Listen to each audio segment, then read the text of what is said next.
Voilà, messieurs, bonjour. Tous les plaisirs est pour moi de vous retrouver pour ces nouveaux numéros de l'émission Le Chemin de la Vérité que vous suivez chaque dimanche et en rediffusion à Digital Congo. C'est une émission à caractère religieux qu'on a lancée ici chez nous. Nous trouvons des questions importantes, mais également des personnes. Et on tente de mettre ces questions sur la table et pour en débattre avec nos invités. Aujourd'hui, nous allons parler d'une question qui retient aussi l'actualité, c'est la question de la faiblesse. Est-ce que Dieu est-il injuste? En envoyant sur la terre certaines personnes, il permet que des accidents leur arrivent, il permet qu'ils naissent peut-être un peu différemment des autres. Est-ce que ces faiblesses-là peuvent faire qu'un homme qui se retrouve dans ce genre de situations puisse s'épanouir? On va tenter d'en parler avec quelqu'un que vous avez certainement l'habitude de suivre aussi chez nous, qui est devenu pratiquement un habitué de l'émission, c'est le pasteur Réussite Ngoï. Pasteur, bonjour. Bonjour. Et comment vous allez? Ça va très bien.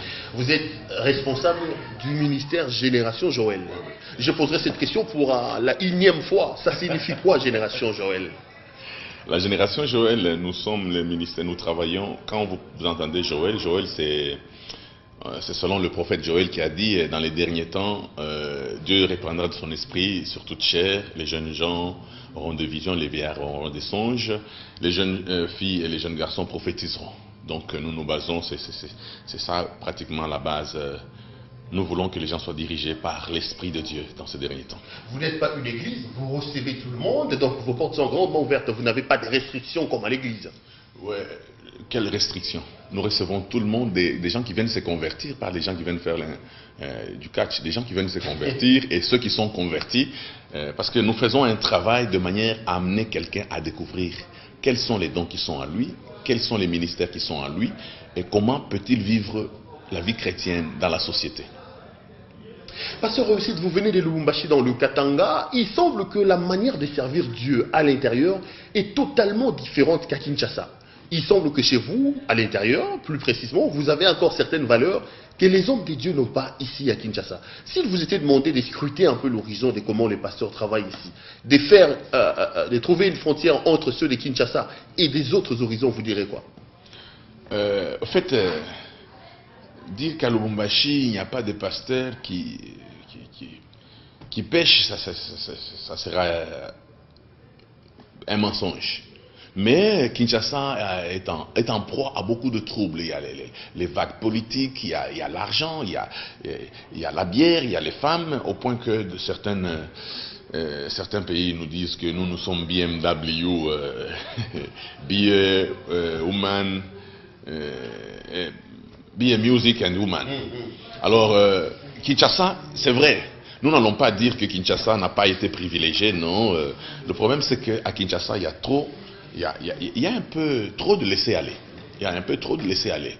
Quand bien même dans les provinces, il y a aussi de laisser-aller. Parce que ceux du village, par exemple, ceux de Kaboto, de Kabongo, nous disent que non, à Lubumbashi, vous avez exagéré.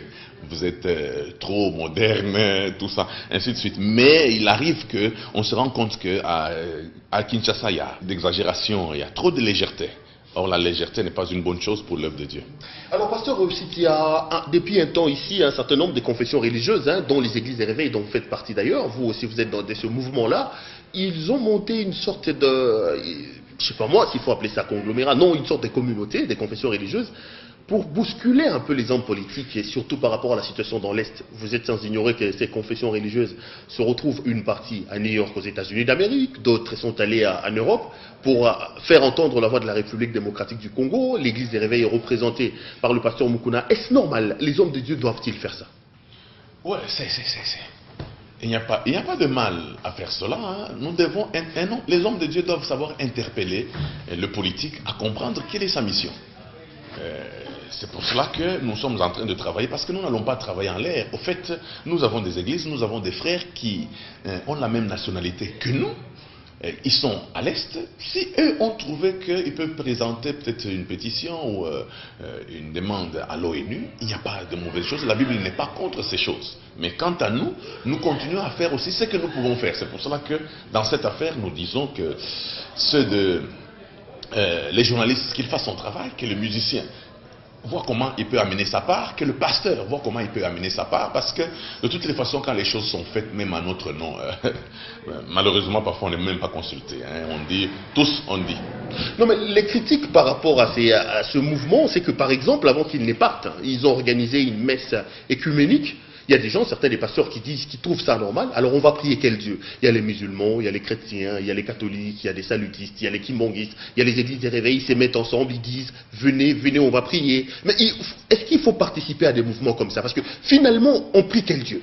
Moi, je ne suis pas d'accord avec l'écuménisme, même en songe, je ne suis pas et je ne serai jamais d'accord avec l'écuménisme. Parce que la Bible déclare, si deux personnes se mettent d'accord sur la terre pour demander quelque chose, la chose leur sera accordée. Mais vous allez vous retrouver avec des gens, d'autres qui demandent, qui invoquent les démons, d'autres qui invoquent le Seigneur, tout ça. C'est pour ça que nous disons certaines organisations sont géopolitico, stratégico et que sais-je encore. Hein? Est-ce que c'est toujours de bonne foi que ces rassemblements sont faits? Est-ce que Dieu ne peut pas écouter? Si vous dites que les musulmans veulent qu'ils prient chez eux, que les chrétiens prient chez eux, que les kimbanguistes, je ne sais pas, prient chez eux, pourquoi vous voulez seulement être ensemble? Alors que vous n'avez pas donné un message, donner un signal fort que bon, nous voulons l'unité, même l'Église affiche au grand jour l'unité. Non. Mais ça c'est l'apparat. Hein, c'est ce que nous appelons l'apparat. Montrer qu'on est unis alors qu'on n'est pas unis. C'est ça que je te dis souvent, régulièrement, Pierrot, je te dis, Dieu ne veut pas que nous puissions paraître bénis. Dieu veut que nous soyons réellement bénis. C'est ça le vœu de Dieu. Dieu n'est pas dans l'apparat. Hein, qu'on voit que, qu'on sente que. Dieu n'est pas là. Qu'est-ce qui est là en réalité? Qu'est-ce qui se passe? On peut vous réconcilier à la télé, vous vous saluez, vous dites nous sommes les mêmes, vous savez. Et dès que vous sortez, vous ne vous saluez plus. Ça, c'est moquer des téléspectateurs. Et nous leur devons quand même du respect. Donc on ne devait pas se retrouver au stade. Je n'ai jamais été d'accord avec ça, même en songe. Je ne peux pas accepter ça. Et pourtant Dieu prêche pour l'unité, voilà qui est le pasteur réussi. Ça, ce n'est pas l'unité. On peut se retrouver comme Congolais, pas se retrouver comme pour invoquer un même Dieu. On peut se retrouver comme Congolais. Nous avons une même nationalité. Non, mais on laisse l'espace. On donne par exemple 10 minutes aux chrétiens, ils viennent, ils prient leur Dieu.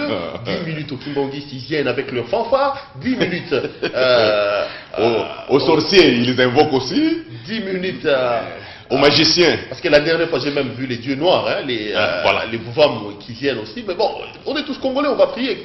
Bon, que le bon Dieu entende. Mais rappelez-vous à l'époque de ce monsieur qu'on a jeté sur le bateau, comment il s'appelait? Jonas. Qu'est-ce qu'on avait dit? Que chacun prie son Dieu, non? Que chacun le bateau est en train de tanguer. Et qui a donné la prière? Qui était pasteur de ce bateau-là? Dans le cas d'espèce, c'est Monseigneur Marinimo. Non, je parle de... Ah, du bateau. Mais quant à la revendication, quand les gens sont en train de partir, de déposer une pétition, je ne suis pas contre ça parce que, personnellement, je ne crois pas. Et je ne crois pas dans la balkanisation de ce pays. Je me battrai bec et ongle pour qu'il n'y ait pas balkanisation de ce pays. C'est-à-dire qu'il y a des conseils des méchants dans le monde. Cette affaire de balkanisation n'a pas commencé aujourd'hui. Ils cherchent seulement une opportunité. Voilà qu'il y a une guerre à l'Est. On veut nous montrer que les Congolais ne s'entendent pas. Non, non. C'est un conseil des méchants orchestré au plus haut niveau dans le monde. Or, Dieu a une vision avec ce pays uni. J'ai besoin.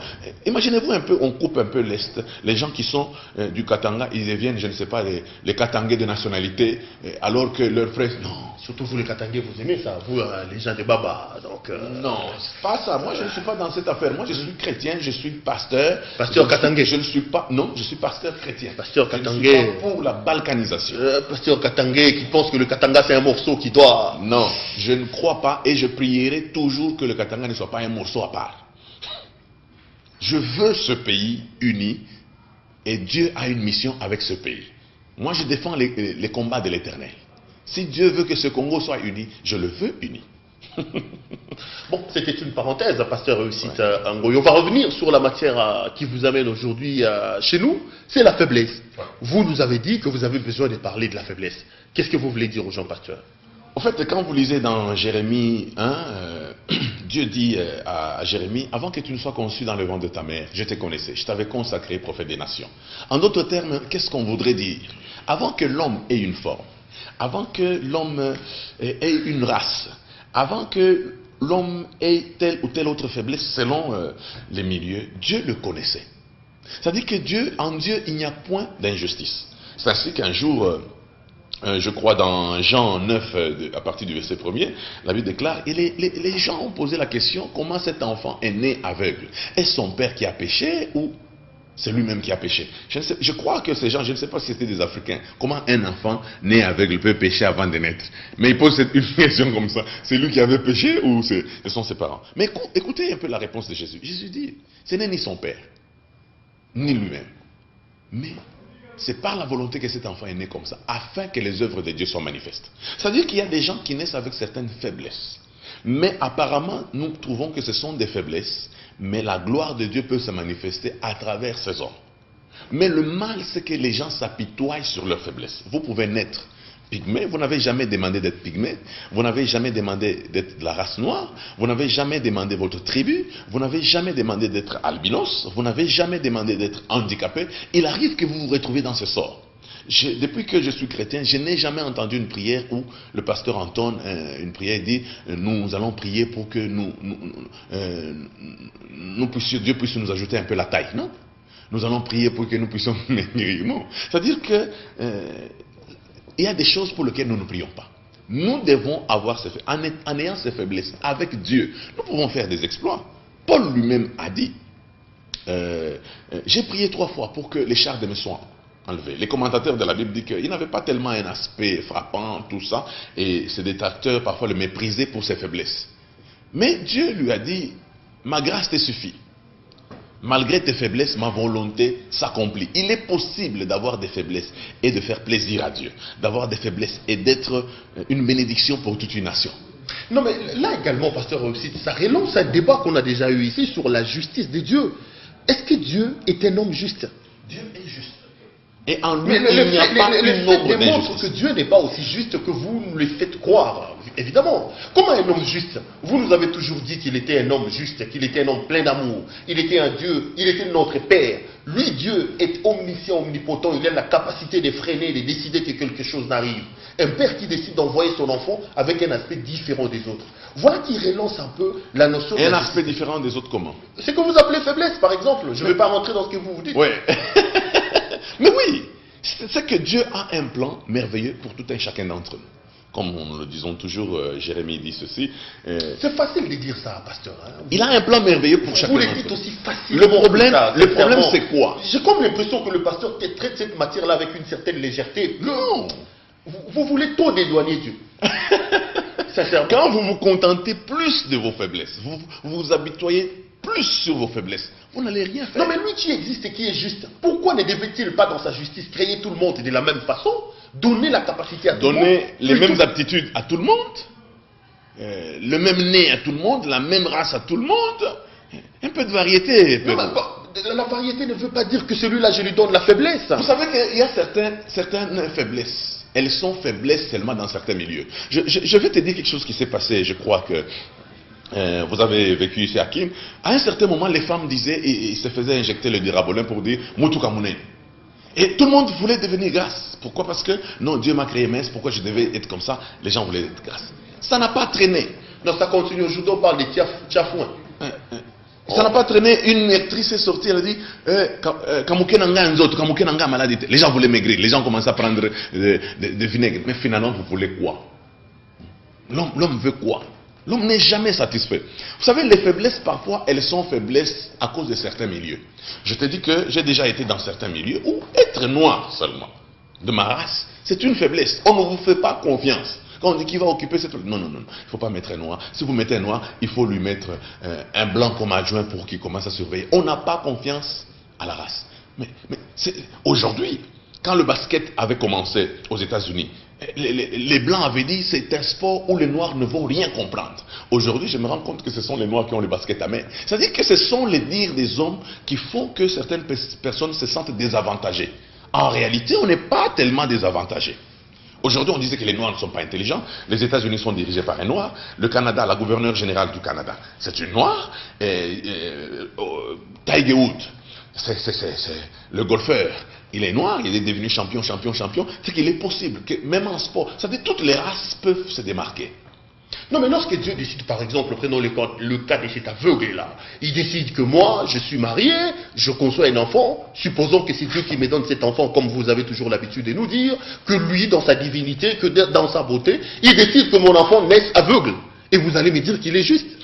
L'enfant né aveugle, ce n'est pas une fatalité. Quels sont les dons qui sont en lui? Non, mais c'est là, par exemple, que ça relance le débat de ces gens comment on les appelle, les gens qui ne croient pas en Dieu, les athées, qui disent que tout est le fait du naturel. Parce que si tout était contrôlé par un Dieu puissant, un Dieu bon, un Dieu grand, on n'aurait pas des catastrophes, des phénomènes naturels, des catastrophes humaines, des choses comme ça. Les athées sont les gens qui croient en Dieu. Parce qu'ils ne peuvent pas combattre ce qui n'existe pas. Ils ne seraient même pas athées, ils seraient seulement hommes. Ils sont athées parce qu'ils veulent chasser la pensée de croire qu'il existe Dieu. C'est pour ça qu'ils s'appellent athées. Ces gens-là croient en Dieu. Et puis, quant à tous ces phénomènes, Perrault, qu'est-ce que tu vas changer en constatant que le vent quitte le nord, va vers le sud? Qu'est-ce que tu vas changer en constatant que tu es de la race noire? Qu'est-ce que tu vas changer sur ta taille en t'apitoyant sur ton sort? C'est pour ça que la Bible nous demande de ne pas nous inquiéter, de faire connaître à Dieu nos besoins. C'est-à-dire, quand les faiblesses arrivent, les faiblesses peuvent se manifester dans une personne. Mais n'oubliez pas une chose, que dans l'homme, il n'y a pas que des faiblesses. Il y a des points forts, il y a des talents que Dieu accorde à l'homme. Je vais vous donner juste un exemple ici. Si, par exemple, vous avez un gros nez, et les gens se moquent de votre gros nez, et que vous avez un talent de football. Quand quelqu'un, les buteurs, est-ce que nous avons besoin d'abord de la beauté des buteurs? Des joueurs. On n'a pas besoin que les joueurs mettent s'ambifient ou qui se coiffent d'une certaine manière. Nous avons besoin des gens qui marquent des buts. Si par exemple l'attaquant de Léopard est un albinos et qu'il marque des buts, est-ce qu'il n'aura pas de succès? On va dire non, le but de l'albinos, nous n'allons pas l'accepter. Non. Donc le problème qui est là, c'est que Dieu nous demande de ne pas nous apitoyer sur nos sorts, de voir, d'adorer Dieu pour ce qu'il y a en nous. Il y a beaucoup de talents qui sont en nous. Je vais te dire, Perrault, quelque chose qui m'est arrivé dans mon jeune âge. Dans mon jeune âge, souvent mes amis parlaient mal contre ma lèvre inférieure. Vous allez constater qu'elle est un peu rouge. Et de temps en temps, je me faisais photographier en faisant entrer la lèvre inférieure. Mais en grandissant et en me convertissant, je me suis rendu compte que les femmes mettaient les rouges à lèvres alors que moi j'avais l'original. Tu vois un peu? Maintenant je la laisse à découvert l'original. Une femme qui met le rouge à lèvres, le lendemain elle n'aura pas de rouge. Mais moi je l'ai 24 heures sur 24. C'est-à-dire qu'en comprenant que je ne peux pas changer ça, par contre, ça devient un sujet de joie pour moi. Vous comprenez? Mais si vous vous apitoyez sur votre sort, vous ne ferez pas quelque chose. Parce qu'il y a des hommes qui ne sont pas handicapés, ils sont incapables de doter. Ils circulent ici en train de demander l'argent aux gens. Alors que les handicapés trouvent de l'argent par les talents que le Seigneur leur a accordés. Et ils savent doter, et ils savent prendre des formes. C'est pour dire que Dieu est juste. En nous, il a déjà mis des talents différents. Les gens s'apitoient. Il y a des gens qui disent, si j'étais homme, des femmes qui disent, si j'étais homme, j'allais faire des exploits. Fais les exploits en tant que femme. Non, si j'étais un blanc, avec le niveau que j'ai, j'allais faire des exploits. Non. Les exploits n'ont rien à faire avec la race ou avec le genre. Les exploits sont là. Si vous devez les faire, vous pouvez les faire malgré vos faiblesses. C'est pour cela que Dieu a dit à Paul, malgré les faiblesses, ma volonté s'accomplit dans ta faiblesse. L'essentiel, c'est que la volonté de Dieu s'accomplisse. Si Dieu a prévu que vous ayez une gloire, vous l'aurez même avec un seul pied. Vous l'aurez. Parfois, nous disons, non, tel est ceci. Un jour, j'ai fait un travail dans une grande église. Là, j'étais en train de travailler sur les faiblesses. J'ai demandé, qui se rend compte qu'il a des faiblesses? Toute l'église était debout. Alors j'ai dit, ouvrez un peu les yeux. Regardez, même les gens que vous enviez, vous dites, si j'étais lui, ils sont debout. C'est pour vous dire que ce que vous enviez dans les autres, ils ont aussi des faiblesses. L'homme a des faiblesses. Et c'est pour cela que l'homme doit arriver à comprendre. Je donne un exemple, quand quelqu'un bégaye, il ne peut pas être juriste pour bégayer, mais il peut être apte à autre chose. Il peut être incompétent ici, mais il peut être apte à autre chose, il peut être un informaticien. Et peut-être quand il t'amène en informatique, tu ne te retrouves pas.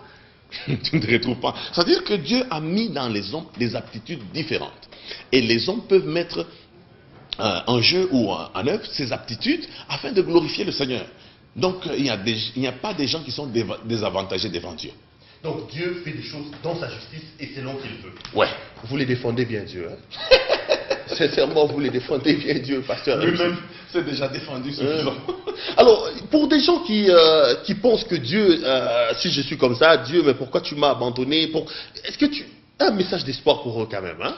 Un message d'espoir pour eux, c'est qu'ils découvrent en eux ce que Dieu a déjà mis en eux. Vous savez, j'ai trouvé dans certains coins, les gens mettre même une pince au nez pour avoir un nez comme un blanc, pointu comme un blanc. Dieu, quand il t'a donné un gros nez, il connaît la capacité de tes poumons. Il sait qu'il faut avoir des grosses narines pour refouler l'air qui sort de ses poumons, de ce grand poumon. Dieu connaît quand il fait une chose. Dieu est omniprésent, omniscient, omnipotent. Avec une pensée comme ça, la chirurgie esthétique n'a plus d'avenir, hein? Vous savez, les gens qui font la chirurgie esthétique, c'est un peu un complexe d'infériorité. Un complexe, vous savez, il y a des gens qui s'ambifient parce qu'ils pensent que avoir une peau claire, c'est la meilleure. C'est pas un péché, ça, hein? La chirurgie esthétique. Non, vous reniez? Non, mais dites-moi, c'est un péché ou c'est pas un péché? Vous voyez, moi, je vais faire la chirurgie esthétique. C'est-à-dire quoi? Dieu, la manière dont tu m'as créé, je ne suis pas d'accord. Je vous devais avoir un nez comme ça et les oreilles comme ça. Et non, c'est pas bon. C'est un péché? Vous ne répondez pas à ma question. Vous reniez.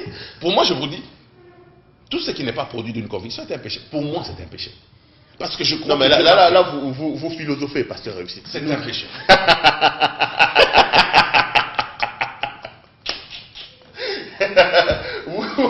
Vous savez, frérot, il y a quelque chose qui se passe. J'entendais un homme parler, il dit, mais vous savez, quand vous brouillez les choses de Dieu, vous brouillez l'ordre de Dieu, vous finirez toujours par avoir des problèmes. Imaginez-vous un peu tous ces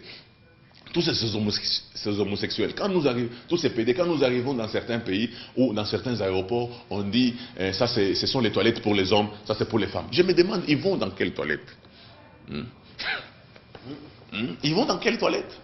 Donc tous les médecins spécialistes de la chirurgie esthétique, votre place est en enfer selon les pasteurs Réussite Ngo. Il faut fermer les universités. Non mais c'est ce que vous dites. Non, ils sont là pour aider les gens à faire le péché parce que bon, ils font des chirurgies esthétiques. Je ne fais que déduire par rapport à ce que vous avez dit. Moi j'amène les hommes à accepter ce que Dieu a mis en eux. Il arrive. Quand je parle de la chirurgie esthétique, si j'étais en train d'hésiter pour enfin dire que je ne crois pas en ça, je voudrais diviser cette chirurgie en deux. Est-ce que je peux le faire?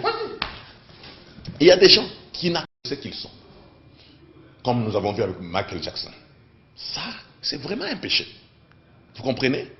C'est vraiment un péché. Mais quand quelqu'un travaille de manière à ce que les gens ont trouvé, il y a des gens qui ont eu des dents assorties et qui sont très complexés et que par la médecine, on peut travailler de manière à ce que la bouche se ferme. Je ne vois pas de mal dans cela. Mais quand vous travaillez, vous vous reniez, vous voulez changer, vous voulez avoir un nez pointu parce que vous n'acceptez pas ce que le Seigneur vous a donné comme nez. Quand vous voulez enlever votre race parce que vous n'acceptez pas votre race. Là, nous avons un problème parce que nous avons des gens qui ne s'acceptent pas. Vous comprenez? Et qui en souffrent tous les jours. Et Michael a souffert d'un complexe d'infériorité. Vous savez, beaucoup de gens n'ont pas fait d'exploit à cause de leur complexe d'infériorité. Vous comprenez? Et c'est ça que nous sommes en train de critiquer. S'il est possible que la technologie puisse nous amener quelque chose de bien, si un enfant qui a, c'est pas les jambes marquées, et qu'on peut les redresser, c'est salutaire. Mais quand pas quelqu'un qui se renie, quelqu'un, par exemple, faites un peu de la chirurgie, un peu que les albinos soient noirs, que les noirs soient albinos, c'est possible. Le problème qui est là, sans aller à gauche et à droite pour maintenir le couloir, le problème c'est que tel que nous nous retrouvons, je sais qu'il y a beaucoup de gens qui sont en train de nous suivre. J'ai fait des émissions, j'ai fait des enseignements. Et une fois, j'étais en train de travailler, il y a un garçon qui était tellement gros, il ne s'acceptait pas, il étudiait sur le campus et les gens se moquaient de lui, et il sortait difficilement. Quand il a suivi l'un de mes enseignements, il a décidé de commencer à sortir, il s'est accepté. J'ai suivi un albinos m'appeler pour dire, pasteur, tu viens d'amener quelque chose dans ma vie. Pourquoi? Parce que je me disais, pourquoi moi je suis albinos? Je lui ai dit, en tant qu'albinos, tu peux faire des exploits avec Dieu. Un pygmée m'avait appelé pour dire, mais chaque fois je me disais, pourquoi j'ai cette taille? J'ai dit, ce n'est pas un péché. Aujourd'hui, quand vous êtes médecin, pygmée ou élancé, vous êtes médecin, vous avez le même diplôme. Il n'y a pas un diplôme pour les élancés, il n'y a pas un diplôme pour les cours. C'est que acceptez-vous, faites des exploits avec Dieu. Vous avez des atouts pour faire des exploits malgré la faiblesse que vous avez.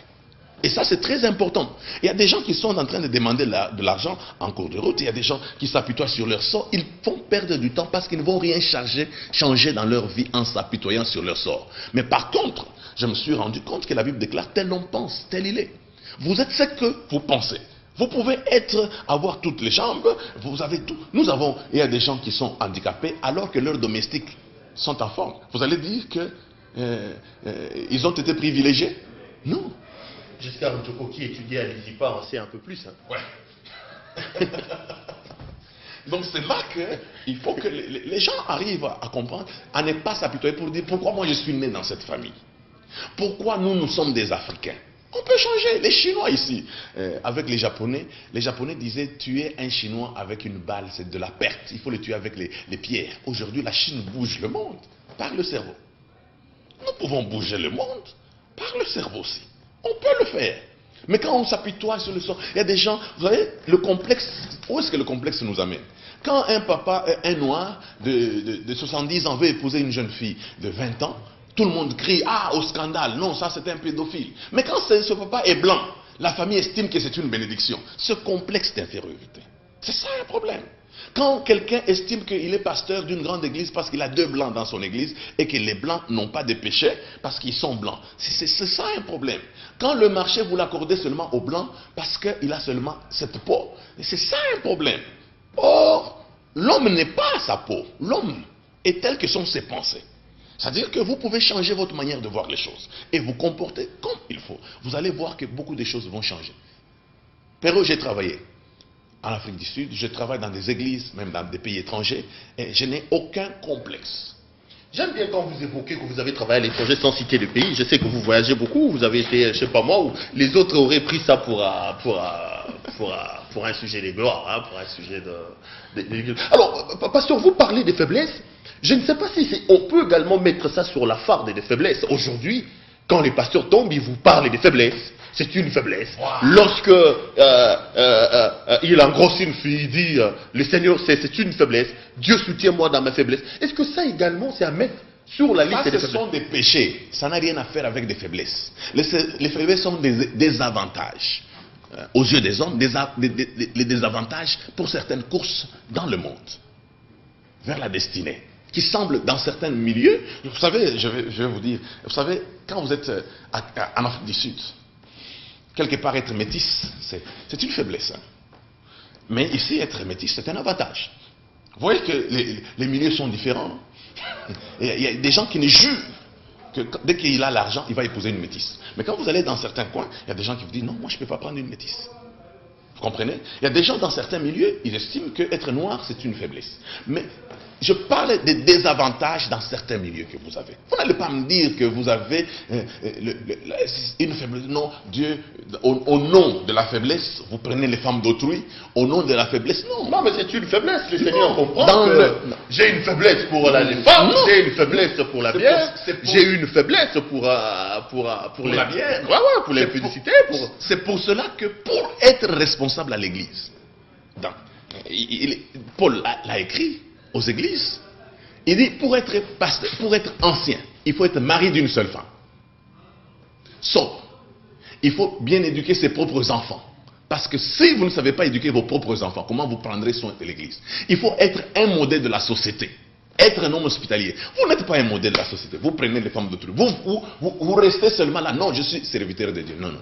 Écoutez, vous devez, c'est une profession noble. C'est une profession noble. Vous ne pouvez pas faire tout ce que vous voulez. Vous prenez les femmes d'autrui, vous restez toujours pasteur. Non, ce n'est pas ça. Dieu ne se répand pas de ses grâces, pasteur. C'est la Bible. Non, les grâces, vous pouvez les avoir. Il ne se répand pas. Quand il vous a donné l'onction, il vous a donné la grâce d'être un bon prédicateur, il ne se répand pas de tout ça, hein, pasteur. Mais il faut vous repentir et abandonner le péché. Il ne faut pas vivre avec le péché. Là également, c'est l'injustice de votre Dieu, là. Hein. Quoi? Tantôt, il donne des faiblesses aux autres, aux uns. Ça, ce ne sont pas des faiblesses. Il leur laisse la grâce, hein, il leur donne l'onction. Si Dieu était aussi rigoureux que ça, comme un chef d'entreprise, on n'aurait pas tous ces pasteurs aventuriers que vous décriez ici. Mais Péro, il est large, trop large dans certaines choses. Ce n'est pas un bon chef d'entreprise. Il est lent là. Non, il faut faire attention. Vous savez je ne suis pas en train de blasphémer, j'espère. J'ai dit Vous savez, ce que les gens doivent savoir, que Dieu est bon. il pardonne l'iniquité, le péché et la rébellion. Il est trop large. Non, suis-moi. Il est d'une largesse Non, exagérée. suis-moi, je n'ai pas terminé le verset. Il pardonne l'iniquité, le péché et la rébellion, mais ne tient pas le coupable pour innocent. Vous comprenez? Ça, les gens doivent arriver à le comprendre. Il est là la colère, cela est vrai. Mais ce n'est pas... quand Dieu dit, vous avez péché, je me suis tué, vous avez pensé, vous avez cru que je vous ressemblais. C'est comme pour vous dire, Dieu a une certaine patience, d'amour, qu'il attend que vous puissiez revenir à lui.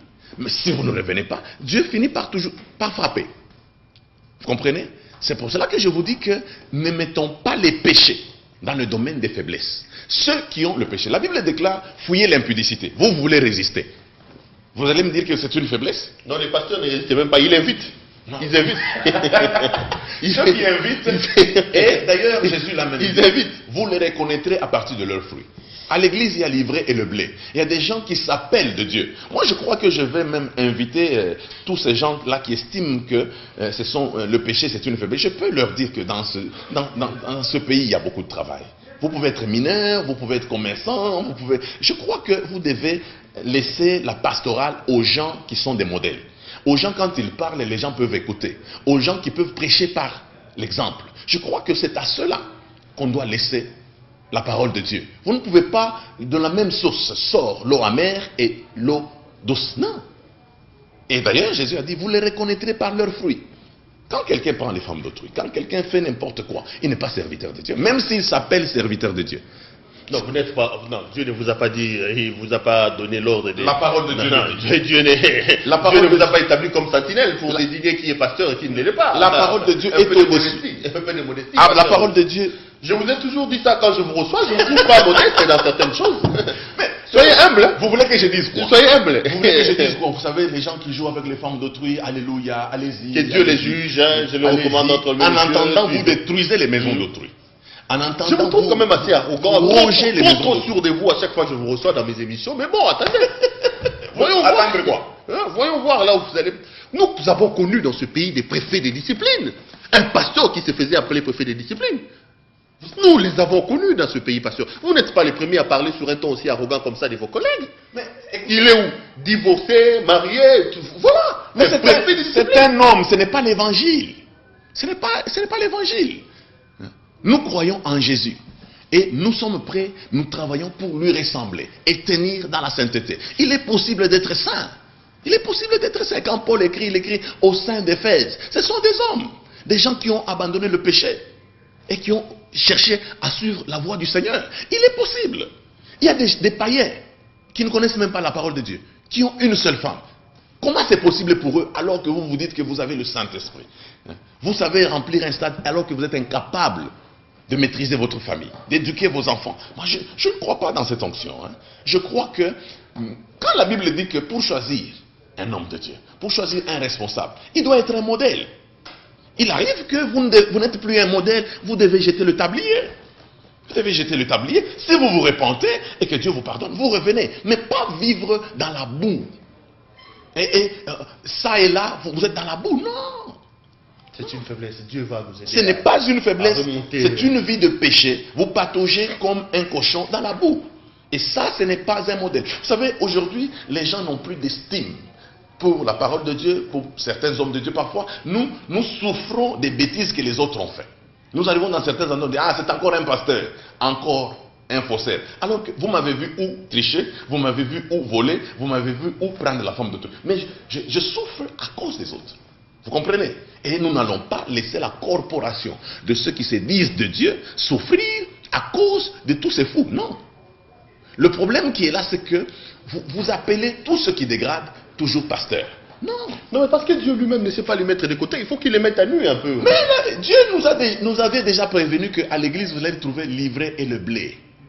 Le méchant prépare toujours aussi les siens, il les amène à l'église, parfois il les infiltre aussi pour amener l'église vers la dérive. Mais je vous dis que Dieu Il est avec ses serviteurs, il les soutient. Il est possible de tenir avec le Seigneur, avec une seule femme, et de mourir avec une seule femme. Il est possible de gérer ses enfants, que les enfants du pasteur soient bien éduqués et qu'ils étudient. Non mais il semble aussi ça, c'est un vent qui vous frappe sérieusement, pasteur. Hein. Vos enfants, c'est quoi? C'est les démons que vous chassez à l'église qui s'y répercutent. C'est rare de voir les enfants des pasteurs dans la loyauté, en train de servir les seigneurs. Généralement, quand il faut retrouver les bandits, les jeunes gens qui mettent des boucles d'oreilles, c'est toujours dans les milieux des enfants des pasteurs. C'est rare de tomber dans une église où les pasteurs essaient et ses enfants les suivent aussi. Non, il y en a beaucoup. Je connais beaucoup de pasteurs qui ont des enfants bien éduqués, des enfants qui... Le problème, c'était quoi? Il y a des gens qui ne comprenaient pas que aimer sa femme, vivre avec sa femme, c'est servir Dieu. Éduquer ses enfants, donner du temps à ses enfants, c'est servir Dieu. Par ignorance, il y a des gens qui ont tout abandonné, qui ont abandonné leur famille, qui ont tout donné à l'église. Il passe tout son temps à l'église. Tout son temps à l'église, il ne contrôle rien, il ne sait même pas, les enfants vont étudier comment, même s'il n'y a pas de Minerval, il dit, mon Dieu lui-même sait ce qu'il va faire, même si vous n'étudiez pas. Non. Mais petit à petit, en lisant bien la parole de Dieu, en décortiquant bien la parole de Dieu, les gens commencent à comprendre. Moi, j'enseigne régulièrement que aimer sa femme, vivre avec sa femme, travailler pour l'expansion de sa femme ou l'ouverture de sa femme, c'est aussi servir Dieu. Éduquer ses enfants, c'est aussi servir Dieu. Quand je suis avec mes enfants, je suis loin comme leur père. Quand je suis avec mon épouse, je suis loin comme son mari. Quand je suis avec mon beau-père, je suis loin comme beau-fils. Je ne dois pas arriver, je trouve mes enfants, ils disent, oh, bien aimé dans les saillards, mettez d'abord les mains à l'air. Non, ce sont mes enfants. Je dois les éduquer. J'ai le devoir de les éduquer. J'ai le devoir de les nourrir. J'ai le devoir de les instruire. Et ça fait partie du service. C'est dans cette optique que la Bible déclare être le modèle du troupeau. Quand les fidèles vont voir que je suis responsable, ils seront responsables. Quand les fidèles vont voir que j'aime ma femme et que mon foyer est stable, ils vont chercher à stabiliser leur foyer. C'est ça qui est plus important. Mais comment, imaginez-vous, vous êtes un multidivorcé. Quelqu'un vient, il vient vous dire, non, ma femme exagère, je suis en train de penser à la répudier. Quel conseil tu vas donner? Finalement, vous allez constituer une congrégation de divorcés. Si elle a été prise en flagrant délit, il semble que la Bible autorise qu'on la chasse. La Bible ne donne pas une fatalité. Vous pouvez pardonner aussi. Et il reste à savoir si réellement vous l'avez trouvé en flagrant délit d'adultère ou ce n'est qu'un soupçon. Parce qu'il se peut que c'est lui qui veut noyer son chien, l'accuse de rage. Alors, pasteur, on va revenir sur le faiblesse. Donc, le message est clair, la faiblesse n'est pas une fatalité. On peut réussir sa vie, on peut servir le Seigneur tout en ayant une faiblesse. Oui, on peut servir le Seigneur tout en ayant une faiblesse. Il y a des gens qui sont nés dans des familles pauvres. Ça constitue une certaine faiblesse, ce n'est pas fini. La Bible déclare, pour tous ceux qui vivent, il y a de l'espérance. Tant que vous aurez à respirer, vous pouvez toujours faire des exploits. Comme j'ai dit, les vaincus d'hier sont devenus à leur tour des grandes puissances d'aujourd'hui. C'est qu'il y a des gens qui n'avaient rien autrefois, aujourd'hui qui ont quelque chose. Pourquoi? Parce qu'ils ont cru qu'ils pouvaient avoir quelque chose. Il y a des gens, même à l'Occident, juste pour montrer que ce n'est pas une fatalité, il y a même les Jeux Olympiques pour Paralympiques. Pour les gens qui sont désavantagés d'une certaine manière. Il y a des gens qui ont fait les exploits. Il y a des musiciens qui n'ont pas Dieu, qui ont chanté, qui ont eu de succès plus que les musiciens qui ont les yeux. Donc vous comprenez que dans tous les milieux, je parle surtout, Perrault, ici j'insiste, sur la race. Je sais que nos frères sont très complexés. Je suis allé faire une conférence dans une ville. Nous devons voir le maire. Parmi les orateurs que j'avais amenés, il y avait une Française. Et la manière dont nous avons été accueillis a démontré un complexe d'infériorité dont vous n'avez pas idée de la part des autorités politiques. J'ai vu même un journaliste dire, waouh, nous sentons que la génération Joël a pris de l'envol. Alors que c'est nous qui lui avons payé les billets. C'est nous qui allons nourrir cette blanche-là. Et elle est logée à nos frais. Maintenant, nous prenons de l'envol parce qu'elle est invitée. Un jour, j'étais dans l'avion, je venais avec quelques missionnaires blancs. Nous étions en train de parler avec eux. Et quelqu'un m'appelle pendant que j'allais à la toilette et me dit, pasteur, nous sentons que vous êtes allés loin. Vous avez maintenant les blancs. Les blancs ne signifient pas la prospérité. Il y a des blancs pauvres. Il y a des blancs mendiants, il y a des blancs pêcheurs, il y a des blancs impudiques, il y a des blancs incompétents. Il y en a, on en a vu qui ont été chassés des entreprises, incompétents. C'est dans le dictionnaire des blancs là qu'on trouve le mot incompétent, qu'on trouve bourrique, c'est dans le dictionnaire. Sauf que les blancs ont travaillé sur les médias, comme les Américains. Vous savez que les Américains, avec les films, ils nous ont fait croire qu'ils sont super. Mais ils sont en train de mourir en Irak et en Afghanistan. Pourquoi ils n'envoient pas Rambo et Jacques Boyer en Afghanistan pour faire les exploits de films? Le problème, c'est que ce sont des hommes avec des faiblesses. Vous comprenez? Il faut que nous arrivions à comprendre que les faiblesses que nous avons ne peuvent pas constituer une barrière.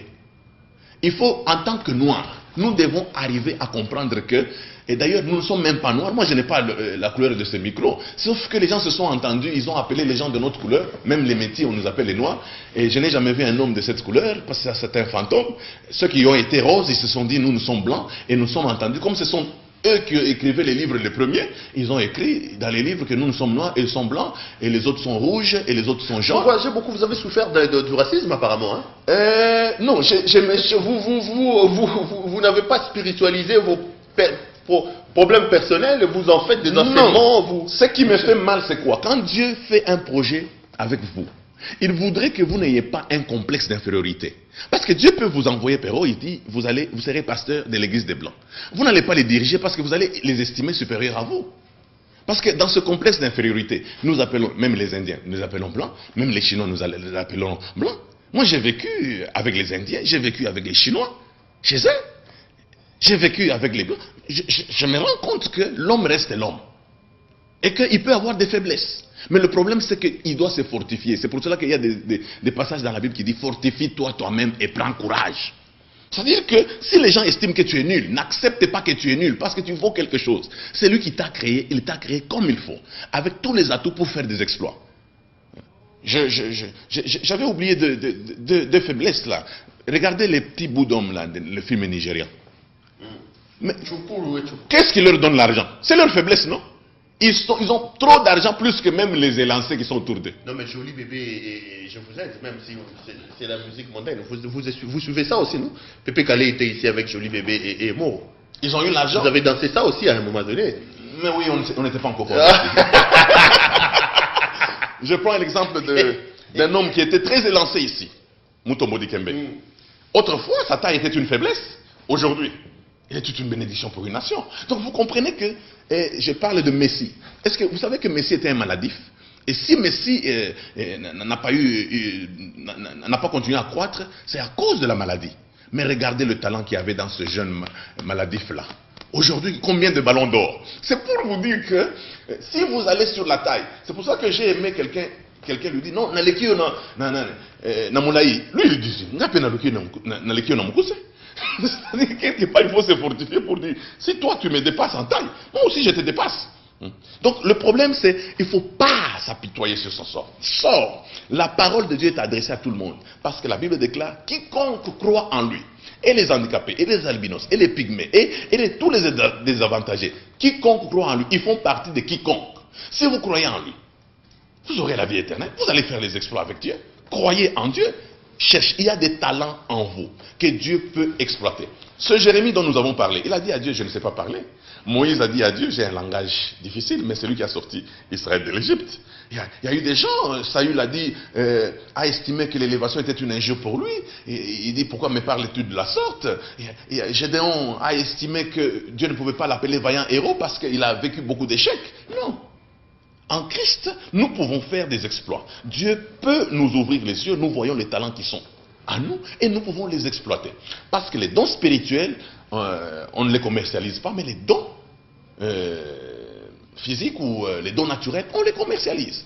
On va terminer cette émission, pasteur Réussite Ngoyo, mais fait signe que on tend petit à petit vers la fin de cette émission. Pasteur faible, vous ne l'êtes pas. Ça sera j'ai mes faiblesses. Pas vos péchés. J'ai des faiblesses. Il arrive de fois, je te dis que je me retrouve dans certains endroits, on donne aux blancs, mais on ne me donne pas à moi. Pourquoi? Parce que non, tu es noir. Même le premier ministre japonais avait dit, l'argent qu'on a donné aux Africains, nous nous rendons compte que l'intelligence en va aussi de la peau parce que on dirait que le niveau intellect des noirs est en deçà de la moyenne. C'est lui qui a dit, il n'est pas Dieu. Mais je me demande, s'il est en vie, je lui pose un peu la question, qu'il aille voir à la Maison Blanche si la tête qui est là ne fonctionne pas bien. On va terminer, pasteur Réussite, votre mot de la fin. Mon mot de la fin, c'est que je tiens à dire à tous les bien-aimés ici que personne n'a le droit de s'apitoyer sur son sort. Vous êtes handicapé, vous êtes noir, vous êtes pygmé, vous êtes albinos, vous êtes désavantagé dans une société, vous êtes métis, vous avez été abandonné, ou soit vous êtes un bâtard, vous êtes pauvre, tous les désavantages que le monde peut présenter dans certains milieux. Je tiens à vous dire que ce n'est pas fini. Vous pouvez faire des exploits avec Dieu. Croyez en Dieu. Croyez en Dieu, il vous amènera à croire en ce qui est en vous. Et vous pouvez faire des exploits. Parce que Paul a dit, il a prié 3 fois pour que Dieu lui enlève cette faiblesse, que Dieu lui enlève l'écharpe.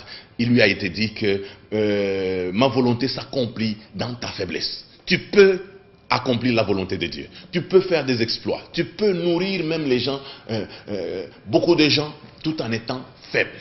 Tout en ayant une faiblesse. Tout le monde a une faiblesse quelque part. Mais ce que je vous demande, c'est de ne pas vous appuyer sur vos faiblesses.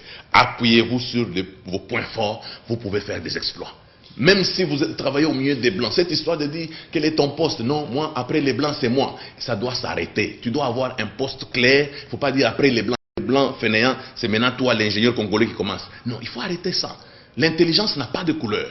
Si vous étudiez la mathématique, vous allez la comprendre de la même manière que les Blancs comprennent, de la même manière que les Indiens comprennent. Alors, ce que je vais vous dire, croyez en Dieu. Croyez en son Fils qu'il a donné et Dieu vous donnera de la valeur.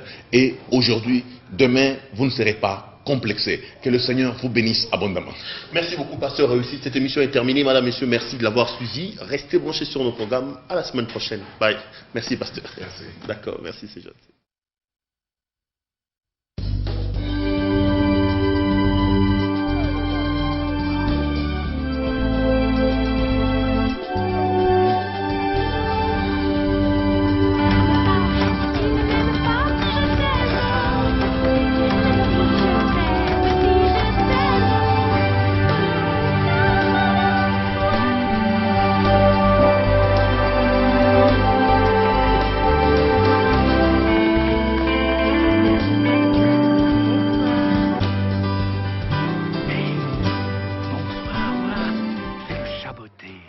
Enchanté.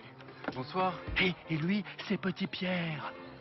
Vous avez vu comme il danse? Oh, il est fort. Oh. Écoute.